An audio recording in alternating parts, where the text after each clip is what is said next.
চলে এলাম দক্ষিণেশ্বর। মা বাবার বিবাহবার্ষিকী উপলক্ষে সকাল সকাল রেডি হয়ে এলাম পুজো দিতে।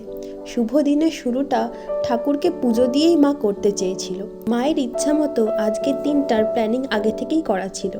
এই যে আমার 2 লাভ বার্ডস। প্রতি বছর মা যেইভাবে চায় আমরা এই স্পেশাল দিনটা সেইভাবেই পালন করি। পুজো দিয়ে বেরিয়ে জেটি ঘাটে চলে এলাম। জানতে পারলাম 1:30 বাজলে আমাদের লঞ্চ আসবে। আমরা যাব বাগবাজারে। সেখান থেকে অটো নিয়ে চলে যাব হাতিবাগান। দেখুন কে রোদ পোয়াচ্ছে। ফেব্রুয়ারির শুরুতেই আসছে আমার নতুন ভ্লগ। দেখতে হলে সাবস্ক্রাইব করতে ভুলবেন না কিন্তু। হাতিবাগানের আহারে বাঙালি আমাদের খুবই ফেভারিট রেস্টুরেন্ট। দুপুরের লাঞ্চটা আমরা এখানেই সারলাম। এখানকার অ্যাম্বিয়েন্স কিন্তু দেখার মতন। শেষ পাতে অমৃতের মিষ্টি দই না হলে কি হয়। 28 বছর পার করে এসে সুখে থাক আমার 2 লাভ বার্ডস। আজকের দিন এখানেই শেষ। টাটা।